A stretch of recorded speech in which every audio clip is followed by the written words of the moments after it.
All right, so what I've done really is divide up the Vietnam issue into two pieces. The first one, sort of like the big picture, and the second one is going to be the more nitty-gritty stuff of war kind of thing.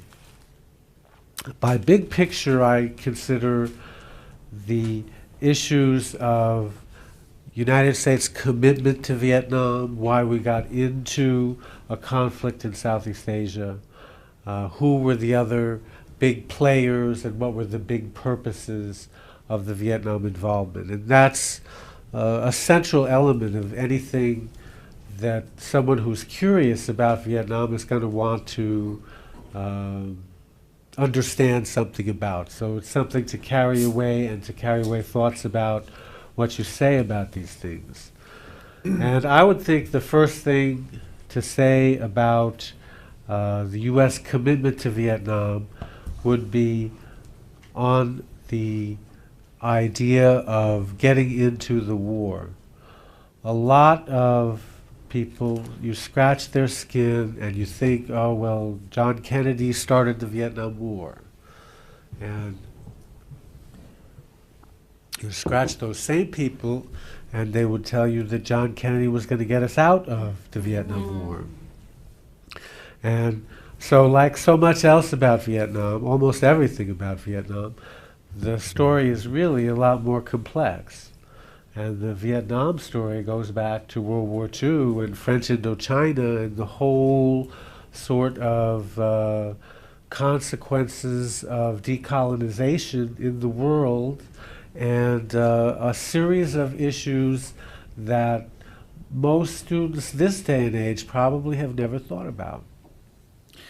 But in any case, the roots go back to Franklin Delano Roosevelt, and the received history is that Franklin Delano Roosevelt had a bias, might be too strong a word, but had an interest in ending any perception that America had an interest in colonialism.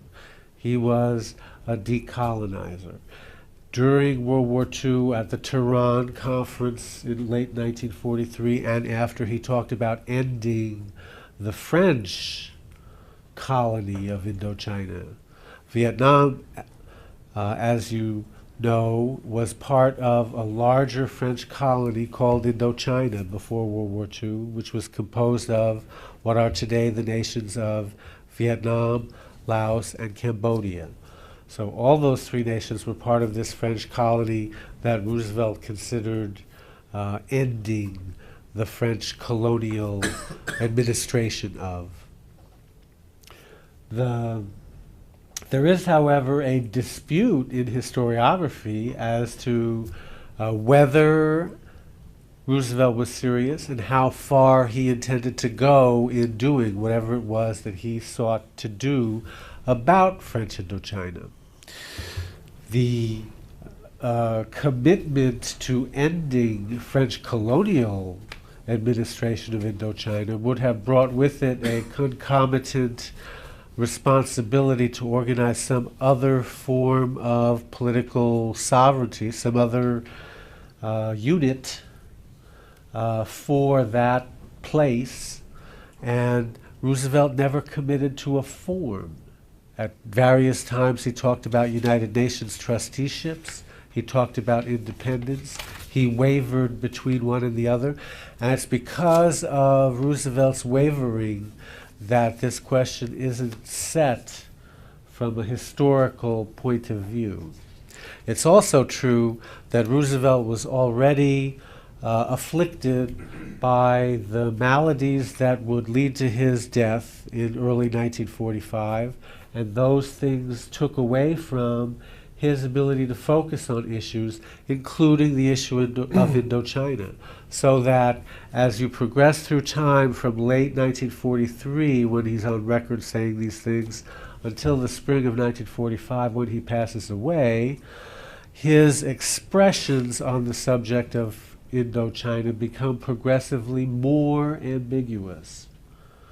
with the result that when the State Department was going through some official business in early 1945, where they needed, between their Asian Bureau and their European Bureau, to concert an official policy position on Indochina, they no longer had an explicit point of view from the president around which to orient their own thinking.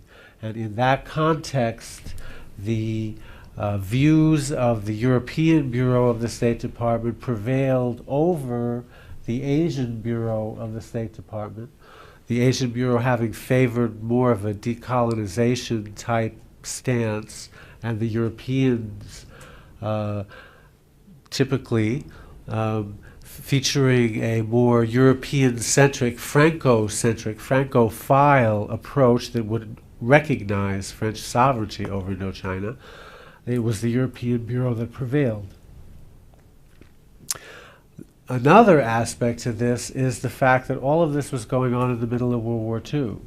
And the key, how shall I say, the key issue involved in whether France was going to return to Indochina after World War II or not was whether there were, in fact, French troops in the Far East that were available to reassert French sovereignty over Indochina.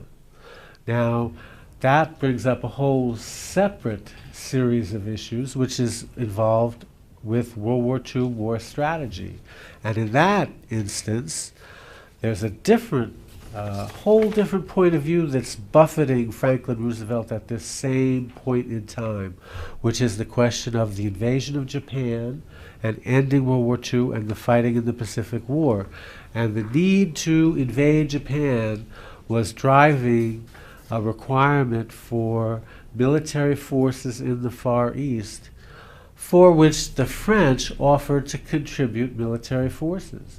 Now, naturally, the standpoint of the government, the French provisional government of Charles de Gaulle at that time, was, well, we'll volunteer these forces to participate in the invasion of Japan, but voila, then they will be there in the Pacific Ocean ready to move right into Indochina. And in fact, that happened.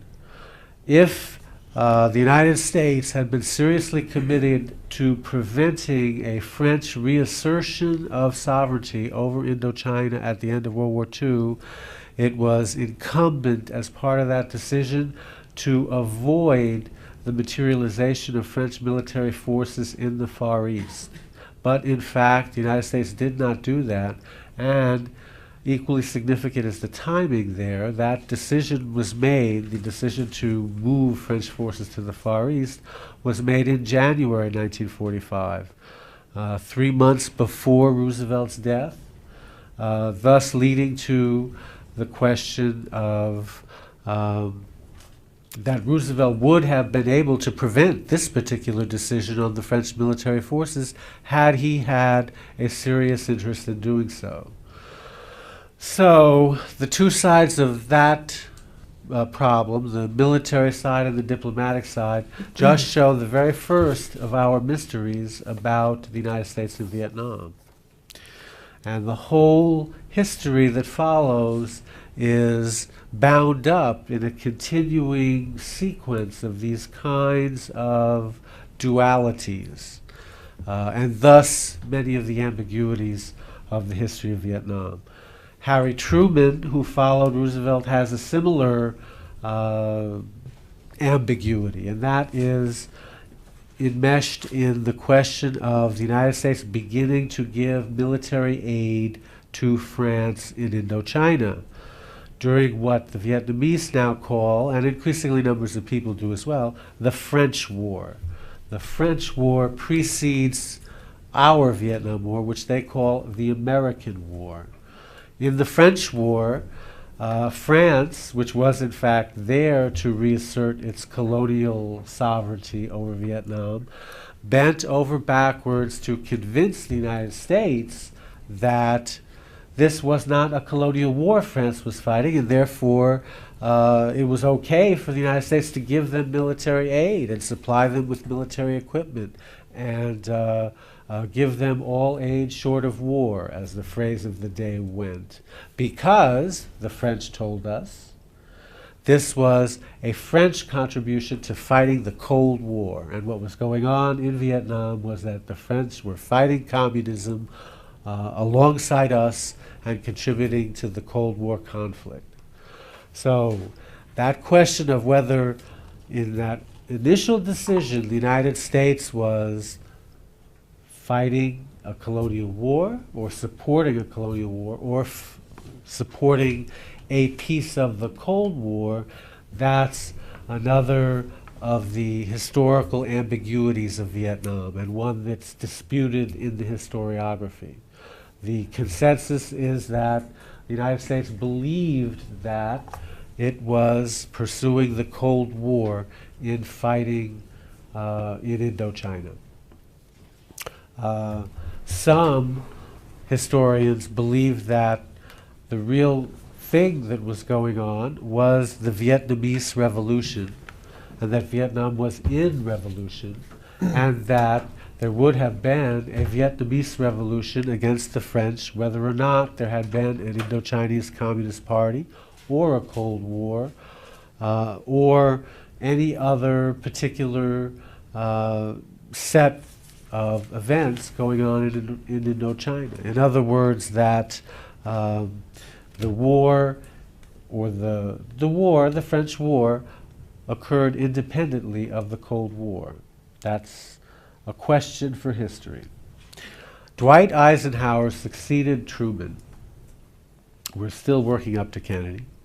And Dwight Eisenhower took a series of decisions that were absolutely critical in establishing the whole subsequent history of the event. At Eisenhower's time, the French War had reached its climax. The United States had upped its military aid to the largest amount that he conceived of as possible. The French then presented a plan which they said would get them to the next stage and required even more of a U.S. commitment. And Eisenhower thought about that and thought that was okay. Based on this plan, the French fought a battle at a place called Dien Bien Phu in the northern part of Vietnam, and they lost that battle. And the French defeat at Dien Bien Phu led directly to the first Indochina agreements, the agreements of 1954, which created a North and a South Vietnam as regroupment zones, temporary regroupment zones, and recognized Cambodia and Laos as neutral states, and the Vietnam to be reunited by a national referendum. What also happened as a consequence of Dien Bien Phu and Geneva was that the pro-French colonial, nationalist colonial regime, or I should say perhaps nationalist neo-colonial regime that was in power in the state of Vietnam, was supplanted by a different South Vietnamese regime, one headed by a gentleman named Nguyen Dinh Diem. The Diem regime, Diem actually was originally appointed as a prime minister by this same French political entity, by this same neo-colonial nationalist government in South Vietnam. And it was in 1955, in the spring of 1955, that Diem consolidated his power, really, and split between himself as an entity of this neo-French state, and himself as a representative of a South Vietnamese government that did not trace in any way to the French. And he did that by means of a military coup that was supported by the United States. This was something that Dwight Eisenhower had a hand in. And Eisenhower, both before and after, kind of compromised the United States' hand in Vietnam as a result of what he did. You'll probably have read in one place or another that the United States was always asking Diem to broaden his administration and asking the South Vietnamese to make reforms and so on. The first time, in fact, the United States did this was in October 1954, just months after Diem came to power as prime minister of this French government, this pro-French government. Just months after he came to power, in the context of the very first United States agreement to extend economic and military aid to South Vietnam. And what Eisenhower did was to send a letter to this South Vietnamese government and say, if you will make reforms, we will give you this aid and support.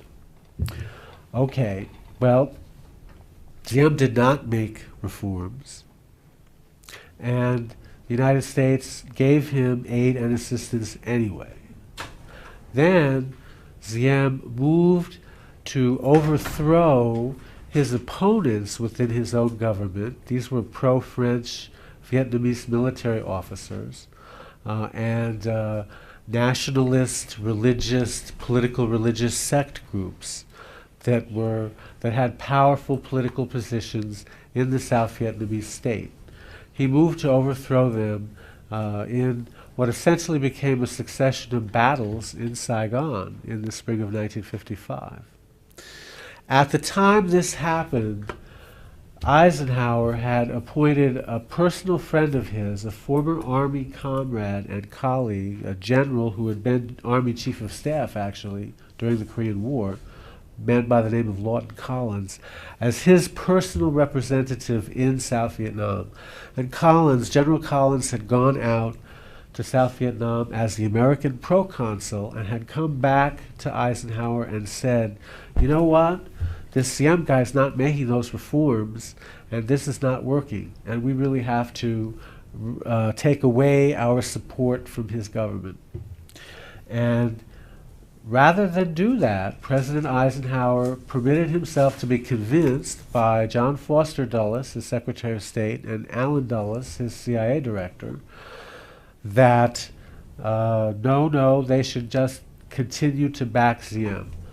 And that, in fact, is what Eisenhower did. He pulled the rug out of his own guy in Saigon, General Collins, supported Diem, who consolidated his control over the Saigon government, and maintained that control for a number of years afterwards through a period of progressively more complex and more rigid local situations with his own opposition that ultimately led to the coup that brought the end of his government and his life. So what essentially happened in Saigon in the spring of 1955 was that the United States gave up the ability to influence the government in Saigon, the Diem government. So all those subsequent disputes and complaints about the United States not having leverage in Vietnam really trace back to a mistake that was made at this very early moment by this President Eisenhower, at a moment when the United States thought it had almost no stake in Vietnam at all. Some years later, when the American stake in Vietnam was huge, all of a sudden the room to move just wasn't there because it had been given up at this early moment. The big question with Kennedy, the bigger question with Kennedy than him getting us into the war, is probably, because it's more popular today, is probably the question of would Kennedy have gotten us out? At least that's what people I talk to are always referring to, and probably your students as well. Well, we had a question yesterday precisely on that point. Aha, okay, well here's my analysis.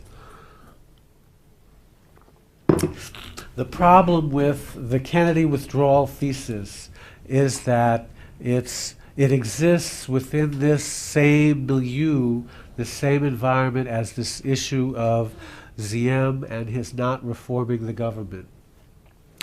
By 1963, Diem had created a situation of political intransigence in South Vietnam, in which the forces that were frustrated with his power and frustrated with the corruption of his leadership and frustrated with the sort of immobilisme of the whole situation, those forces were only being held in check by his own very stringent security precautions.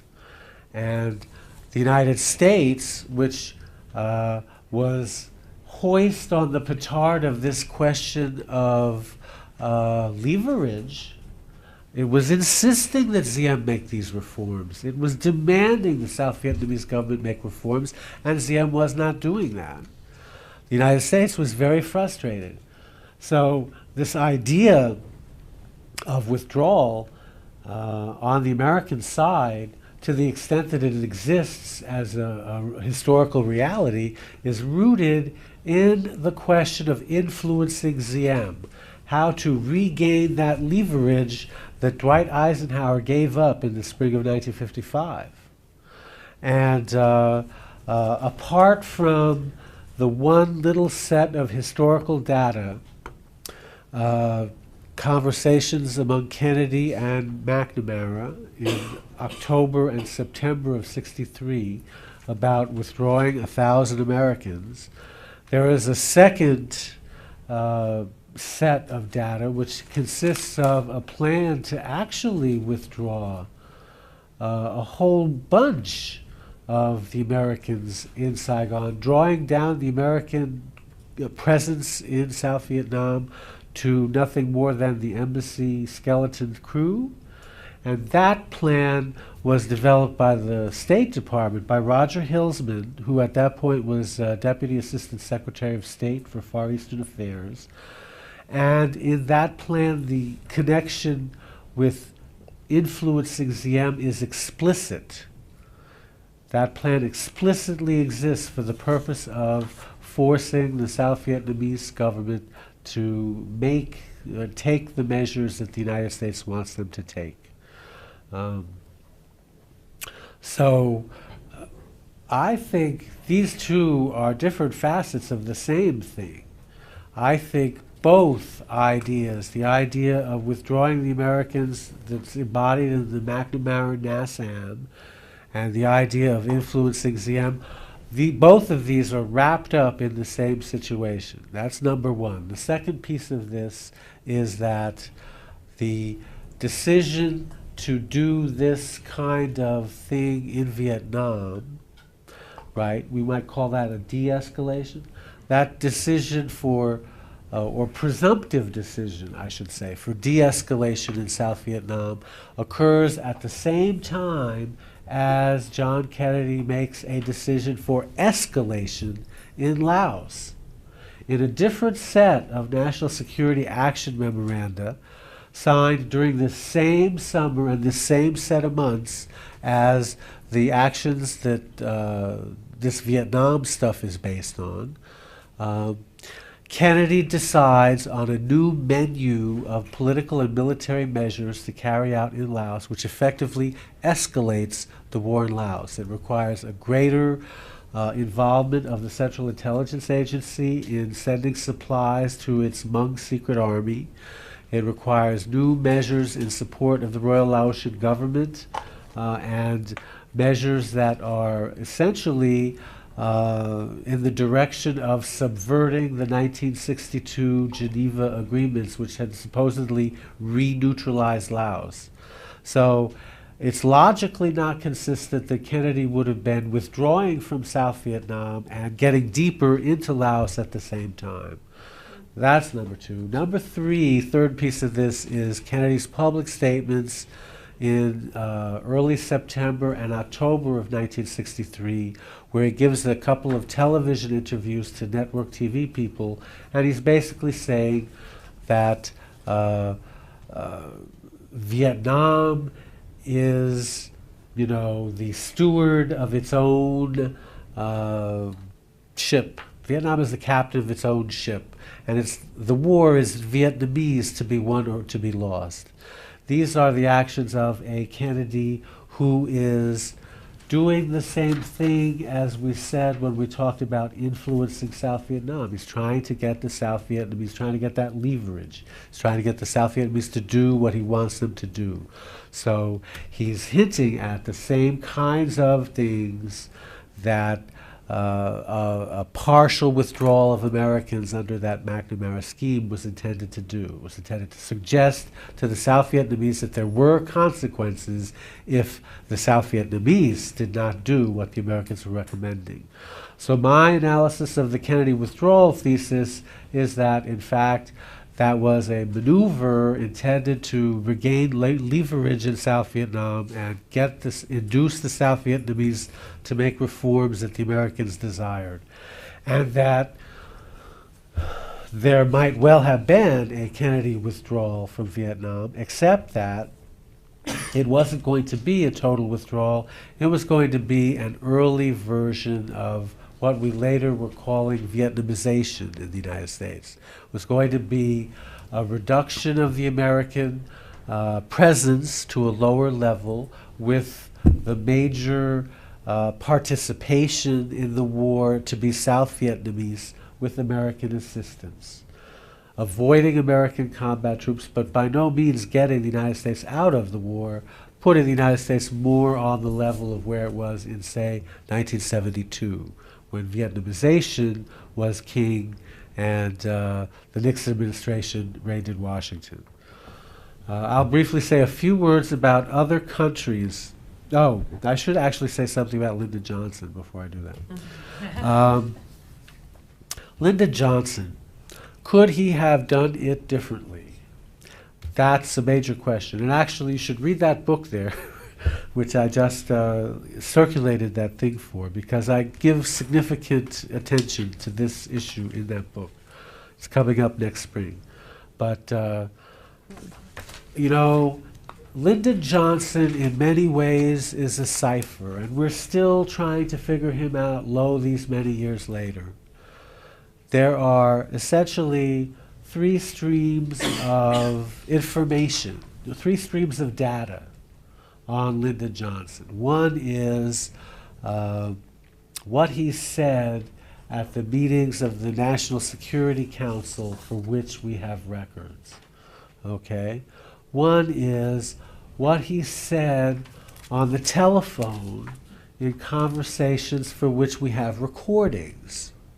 And one is the limited amount, and it is, by the way, a very limited amount, because Johnson liked to use a crayon, right, and write check marks on his memoranda. And because it was a crayon, he couldn't write very much, so he might typically write 1 or 2 words on a memoranda and a check mark whether he approved or disapproved, but practically no sort of in-depth commentary. And he didn't write memoranda to himself or to the file or to the record, so his footprint is tiny.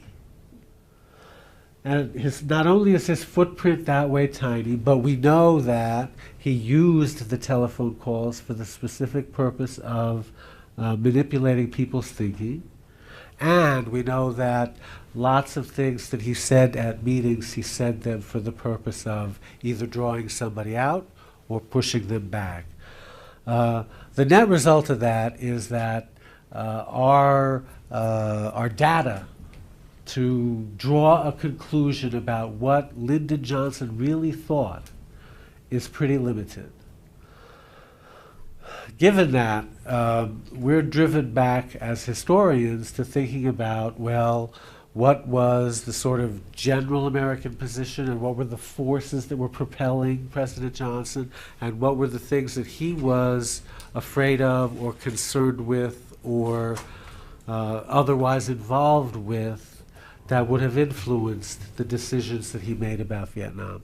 And what do we know? We know that Johnson was passionately concerned during this same period of time about social issues in America, about his Great Society program, about the question of race relations in the United States, and that those things he really wanted to do something about. And we know that he was afraid that this engagement in Southeast Asia was going to get in the way of some of that stuff. But we also know that he was a staunch anti-communist, and in fact, Lyndon Johnson was right there at the time of Dien Bien Phu. And Dien Bien Phu was the time that made Dwight Eisenhower feel so guilty that he sent that letter to Diem that he then never enforced, right? Those influences were there for Lyndon Johnson. Johnson, early in the Kennedy administration, was sent on a special trip to South Vietnam by Kennedy, at which he shook Diem's hand and tried to be chummy with him, thus suggesting that he had a personal relationship with Diem. And we know Johnson opposed U.S. support for the coup that toppled Diem and led to his death. So there's certain guilt and certain consequences from that position as well. That result is Johnson was conflicted in 1964-65. He was faced with serious and escalating, intensifying is a better word, problem in South Vietnam. And he didn't really have a whole lot of easy alternatives other than the Kennedy withdrawal option. Now, if Kennedy wasn't withdrawing, that wasn't really an option for Lyndon Johnson. And even if Kennedy had been withdrawing, would it have been an option for Lyndon Johnson, staunchly anti-communist as he was, and feeling that the United States had made a mistake in going ahead with this support for the Diem coup? So I guess I come down on the side of concluding that I don't think Johnson could have done differently in the decisions that he made in 64-65. And that, and we'll come back to this when we talk about the nitty-gritty of the war, that those decisions didn't necessarily mean that he was progressing anywhere in the context of Vietnam. Okay. Let me say quickly something about the other players, all right? South Vietnam. The Vietnam War was supposed to be about South Vietnam. Wasn't supposed to be about Russia. Wasn't supposed to be about the Cold War. It was supposed to be a war that was going to protect the ability of South Vietnam to be a democracy. Under those circumstances, you have to wonder, why is it that American officials spent as little time as they did on questions of the actual performance of the South Vietnamese government? I mean, this business of encouraging reforms on Diem, that's a good paradigm case for the whole question, right? So I encourage you to reform and you say no. That means I give up and we go do something else. But this is all about your continued existence depends on your reforming. So after you first say no, I don't care. That doesn't really make a lot of sense. You turn around the telescope, however, and look the other way. A lot of the things that were going on in the Saigon government went on that way because Saigon leaders felt that in order to retain control of the South Vietnamese polity, they needed to do these things. For example, and this is true of both Diem and his eventual successor, Nguyen Van Tu, the whole question of corruption was something that they were using to pay off various people who were their supporters in order to ensure their continued support. The whole question of troubles with ethnic minorities such as the Montagnards in the Central Highlands. This was a program that was run by the Saigon government to advantage those people coming down from the north after the Geneva Agreements of 1954 to gain their special support for the government in Saigon. The fact that it disadvantaged these people who lived in the mountains, the mountain people, was less important to them. And so on and so forth. You tap a lot of these questions, everything from land reform in South Vietnam to the corruption to half a dozen other things, and you see that they have political aspects that are germane to South Vietnam. Okay, North Vietnam. The North Vietnamese, and in fact generalized Vietnamese hope of reunifying the country cannot be gainsaid in any analysis of the history of Vietnam during this era, during this period of time. The travails, the troubles, the pressures, the military power that the United States subjected North Vietnam to during the years from 1964 to 1973 were enormous.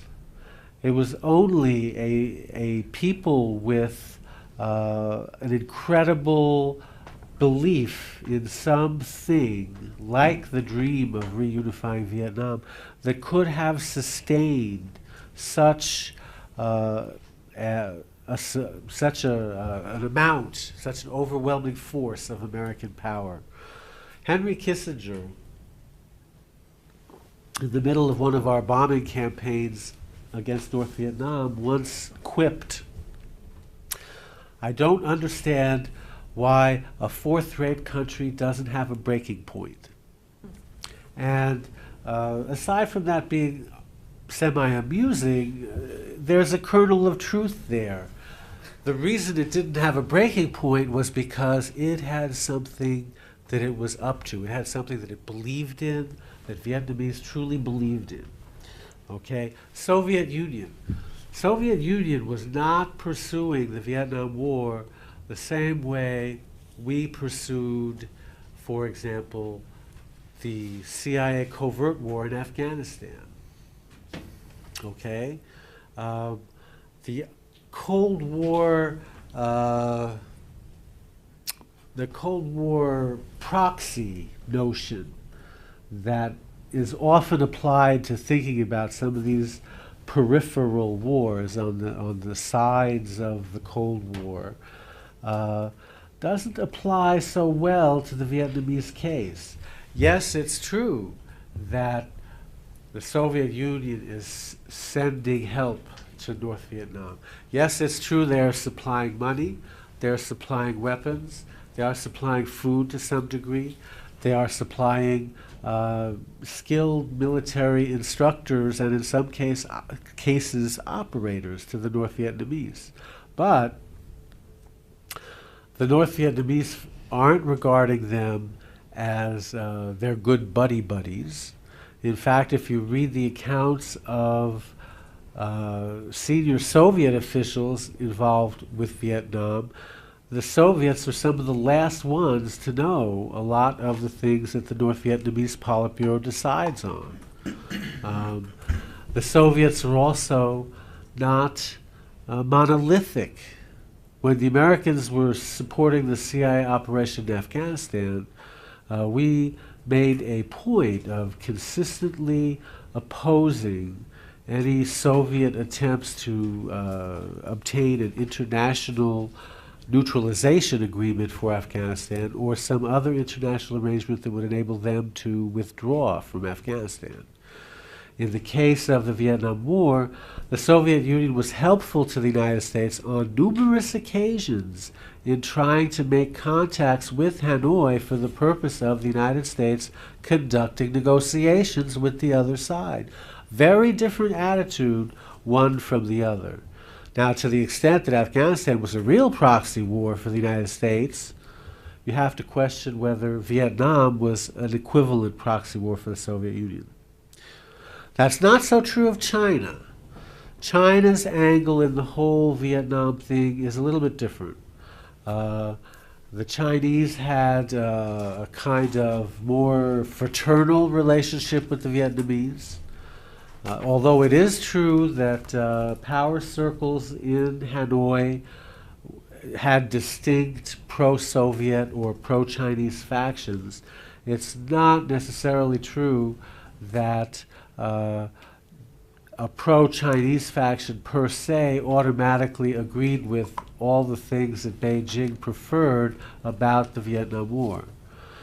But it is true that China, having had a recent revolution, was certainly deemed to be a good model from the Vietnamese point of view. So, for example, you have a Vietnamese theory of guerrilla warfare that is formulated by Tonkin, which is very similar in essence to the theory of guerrilla warfare that had been pursued by Mao Zedong.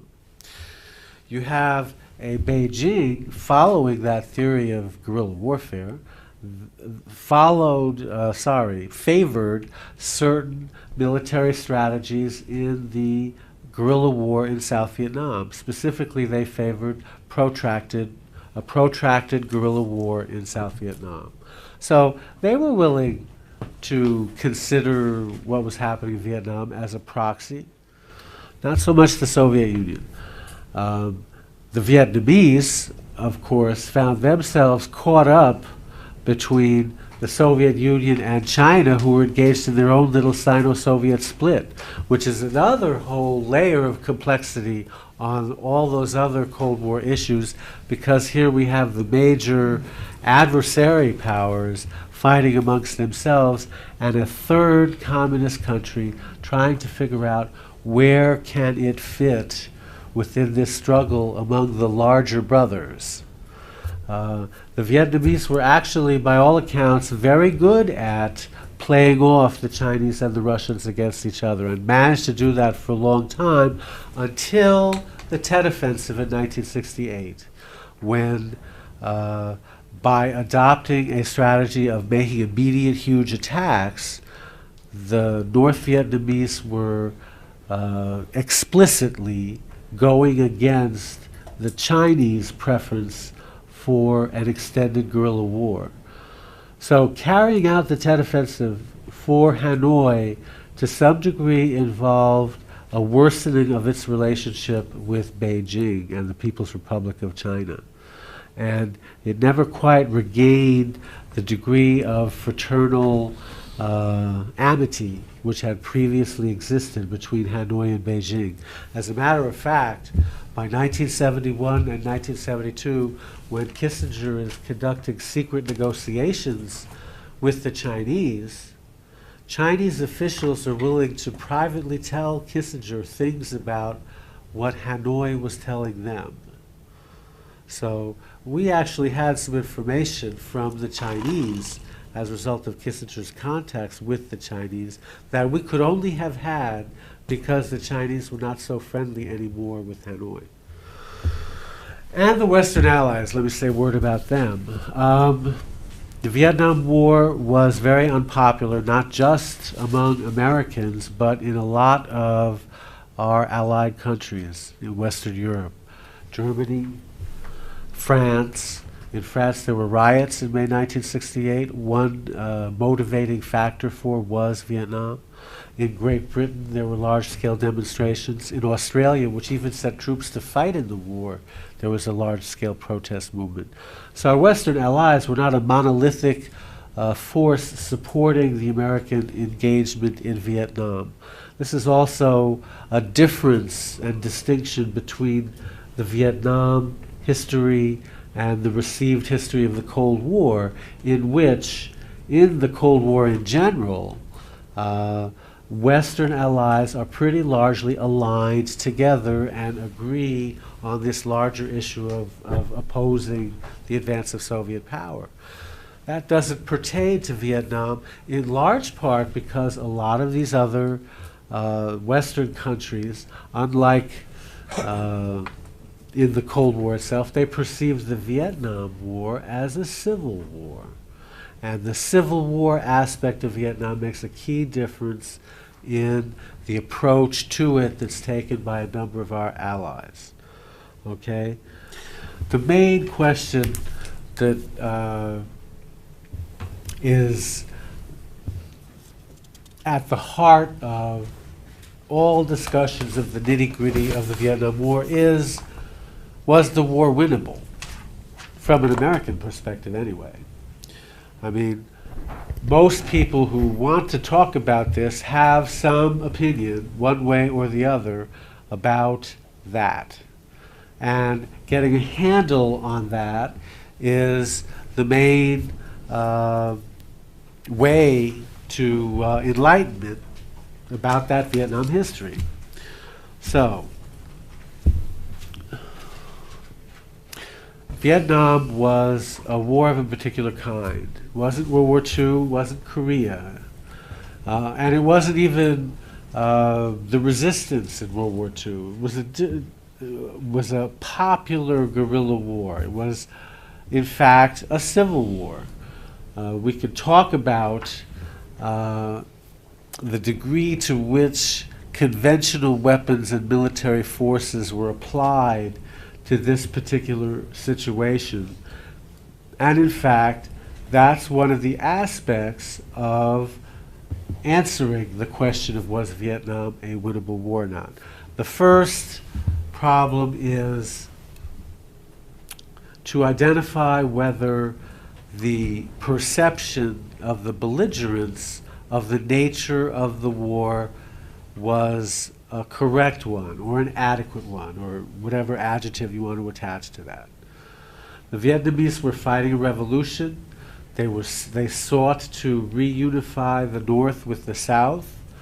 That was their main goal. As far as they were concerned, that was a total goal. It was not a limited war, it was a total war as far as they were concerned. And it involved a range of tactics that began with political and military in the classic formula of guerrilla warfare. The United States Army that existed, not just the Army, but the United States military. The United States military that existed when American presidents first sent troops to South Vietnam, and now we're talking Kennedy, existed for the purpose of fighting on a nuclear battlefield, on a conventional Central European, in fact, nuclear battlefield. The tactics and organization of the United States Army that existed until 1964, so considerably after this early period, were explicitly designed to fight a nuclear war. It wasn't until 1964 that the Army reorganized its divisions along a pattern that was more suitable to tailoring for conventional force operations at all. So at the outset of the war, the American force that could be applied in Vietnam was less suited for the particulars of the guerrilla war situation that existed than was necessary.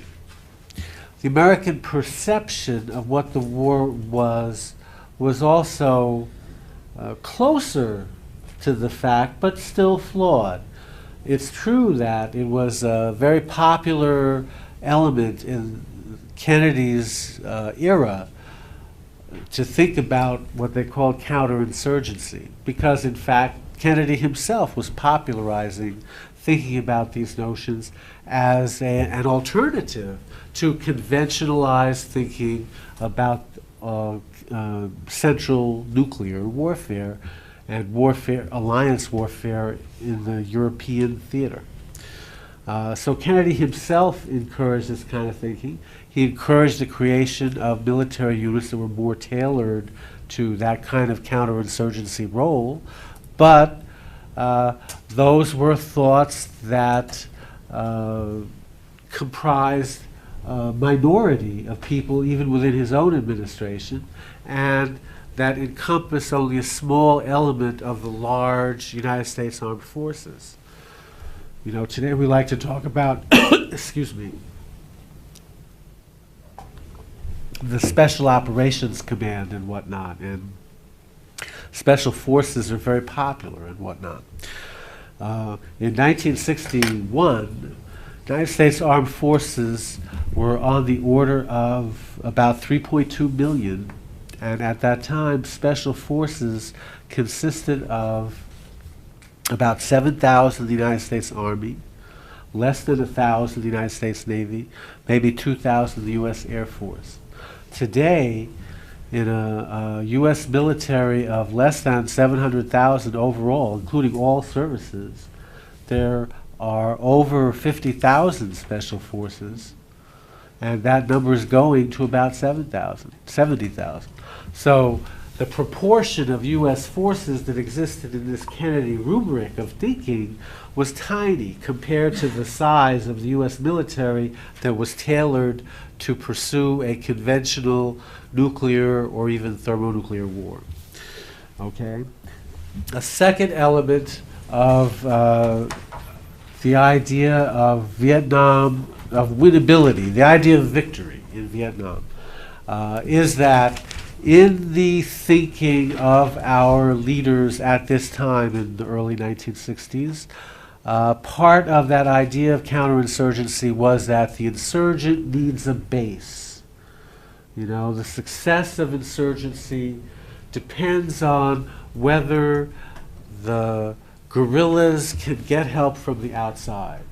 That automatically led to the question of, can you isolate the battlefield? And if you can isolate the battlefield, then you have a better chance of eliminating the guerrillas. To take Mao Zedong's, talk about the Chinese model, to take Mao Zedong's formula as a starting point, his idea was that guerrillas are like fish who swim in the sea.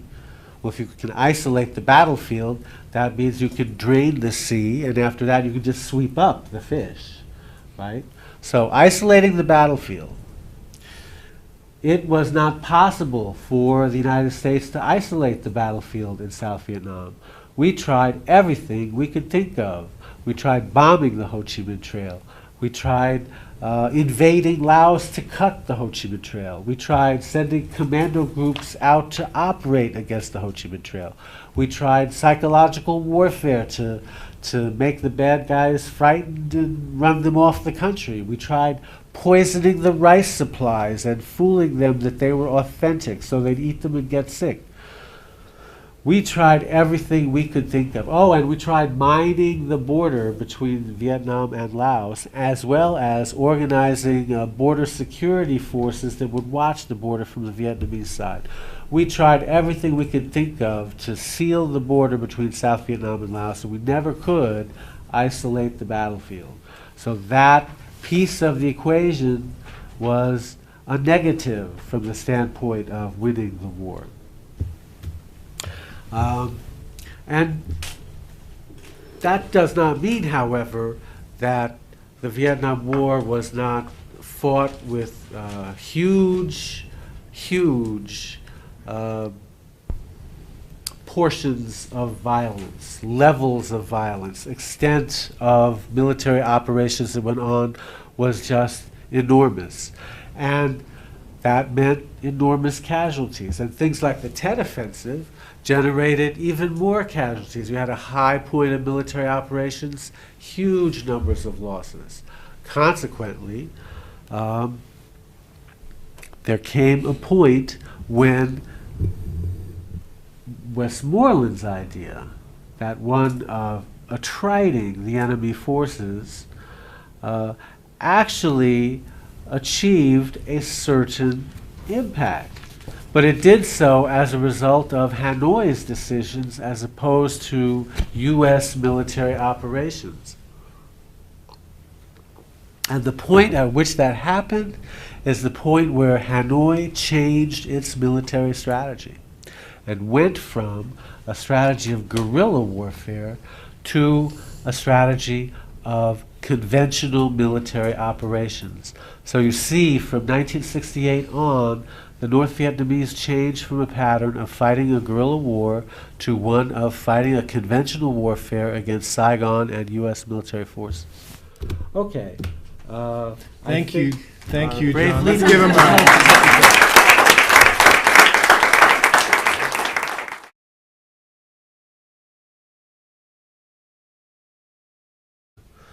And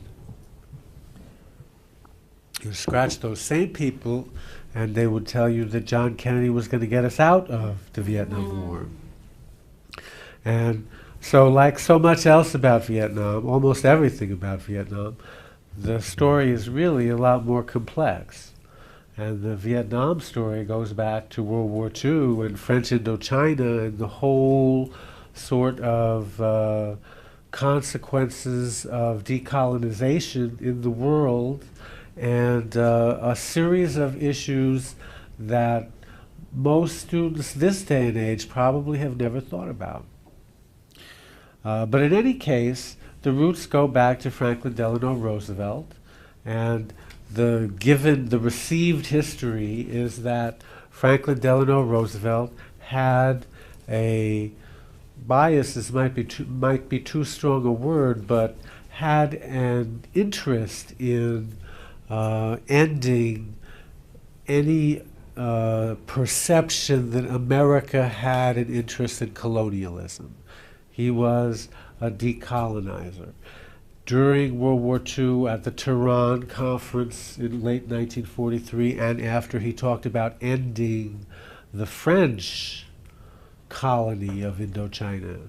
Vietnam, as you know, was afflicted by the maladies that would lead to his death in early 1945, and those things took away from his ability to focus on issues, including the issue of Indochina.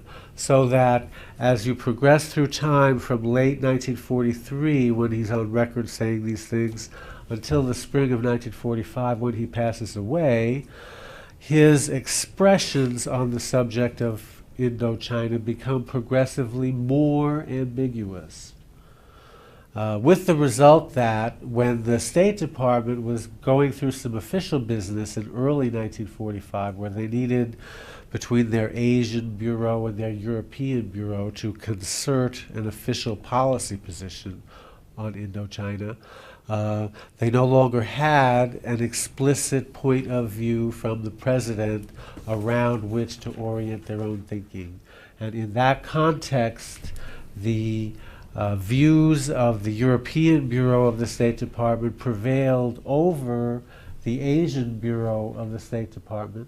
The Asian Bureau having favored more of a decolonization type stance, and the Europeans typically featuring a more European-centric, Franco-centric, Francophile approach that would recognize French sovereignty over Indochina.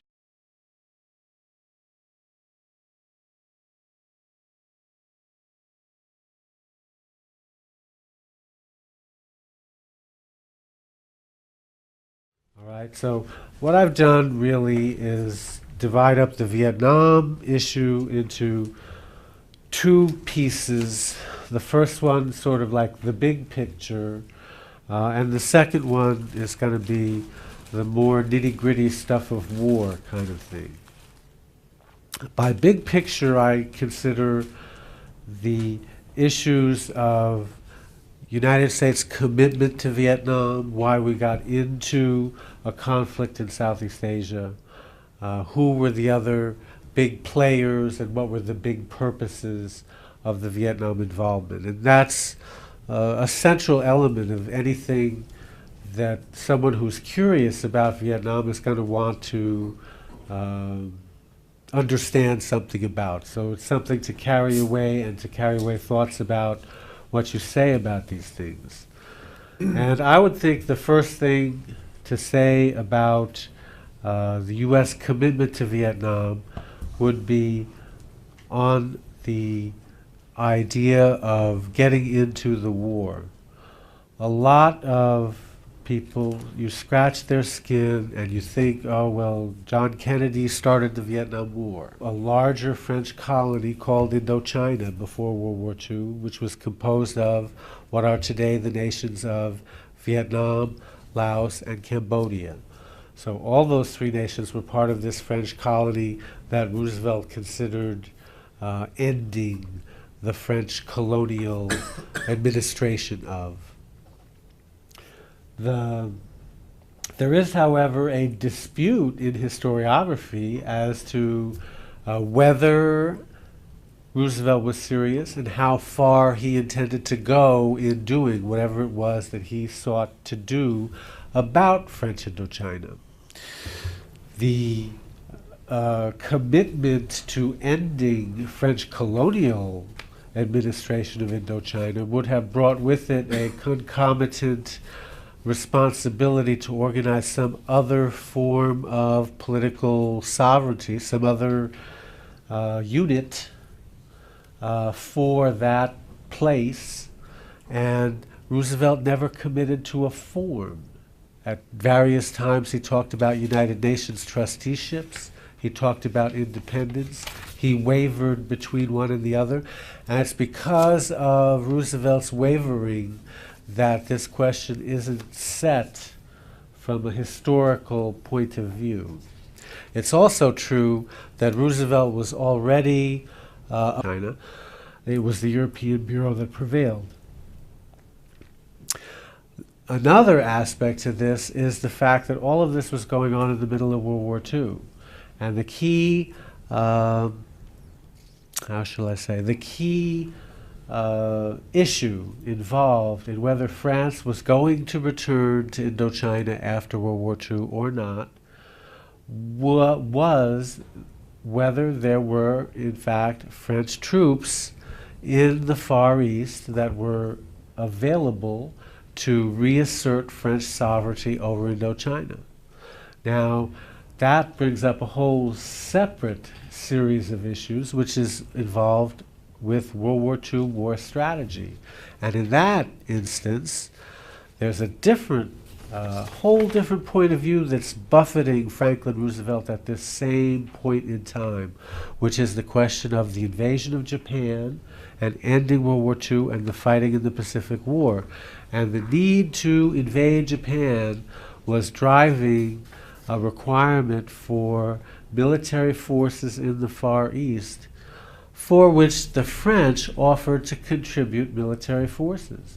Now, naturally, the standpoint of the government, the French provisional government of Charles de Gaulle at that time, was, well, we'll volunteer these forces to participate in the invasion